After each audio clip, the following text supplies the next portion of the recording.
మార్గశిర మాసం 3వ గురువారం పూజలు కనక మహాలక్ష్మి అమ్మవారి దేవస్థానంలో అంగరంగ వైభవంగా ప్రారంభమయ్యాయి. వేద పండితుల మంత్రోచ్చరణ నడుమ సిరులు కురిపించే కనక మహాలక్ష్మి అమ్మవారికి విశేష పూజలు నిర్వహించారు.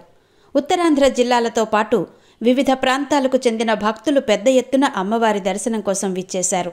ఈ సందర్భంగా అమ్మవారికి విశేష పంచామృతాభిషేకం, సహస్రనామార్చన పూజలు అత్యంత ఘనంగా నిర్వహించారు. భక్తుల రద్దీ దృష్ట్యా దేవాదాయ, పోలీస్, వివిధ శాఖల అధికారులు ముందస్తు చర్యలు చేపట్టి భక్తులకు ఎలాంటి ఇబ్బందులు కలగకుండా దోహదపడ్డారు. క్యూలైన్లలో ఉన్న భక్తులకు పలు ఆధ్యాత్మిక, యువజన, స్వచ్ఛంద సంస్థలకు చెందిన ప్రతినిధులు సహాయ సహకారాలు అందించారు. మజ్జిగ, మంచినీరు, పులిహోర తదితరాలను అందజేశారు. ప్రత్యేకంగా ఏర్పాటు చేసిన వైద్య శిబిరం ద్వారా వైద్యులు, సిబ్బంది భక్తులకు వైద్య సేవలు అందించారు. భక్తులను ఆలయానికి చేరవేసే విధంగా ఆర్టీసీ ప్రత్యేకంగా ఉచిత బస్సులను నడిపింది. అమ్మవారిని పలువురు ప్రముఖులు, రాజకీయ నాయకులు దర్శించుకుని అమ్మవారికి ప్రత్యేక పూజలు చేశారు.